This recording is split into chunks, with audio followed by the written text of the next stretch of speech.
Hello বন্ধুরা, তো অনেক দিন পরে আমি আবার একটা ভিডিও নিয়ে তোমাদের সাথে চলে এসেছি। তো আজকে দুপুরে ভাবছিলাম খাবো একটু লেবুর শরবত।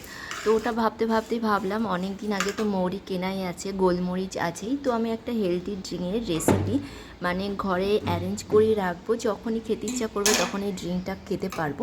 তো সেই কারণে মৌরি আর গোলমরিচটাকে ভালো করে আমি একটু গরম করে নিচ্ছি, সেঁকে নিচ্ছি যেন ক্রাঞ্চি ভাব আসে।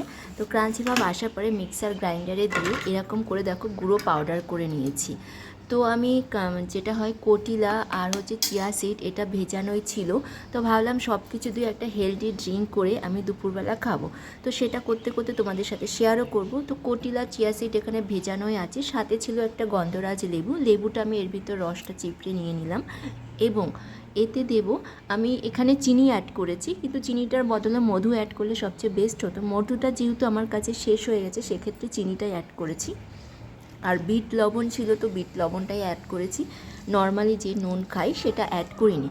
তো এটা কি বলবো, অনলাইনে ইউটিউব ফেসবুকে ট্রেন্ডিংও আছে, অনেকও দেখেছি। আর কি বলবো, মৌরি গোলমরিচ এটা উপকারিতার শেষ নেই।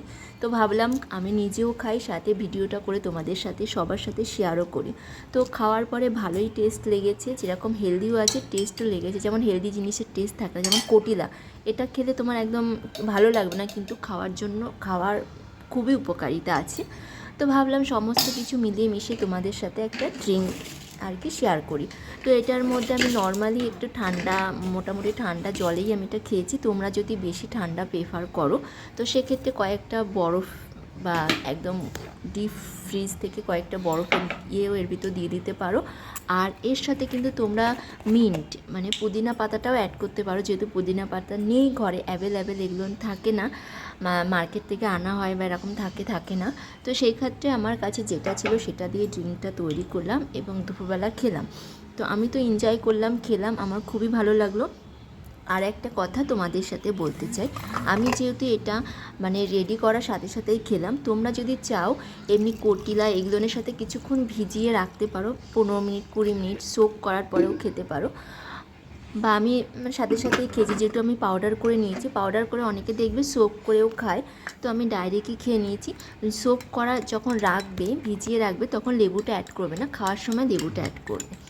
তো এইভাবে খেলেও খুব ভালো, খুবই হেলদি ড্রিঙ্ক, ডিটক্সের ড্রিঙ্কও বলতে পারো, ডিটক্স ড্রিঙ্ক। তো তোমাদের সাথে শেয়ার করলাম। তোমরা হয়তো অনেকেই এরকম ড্রিঙ্ক খেয়ে থাকবে।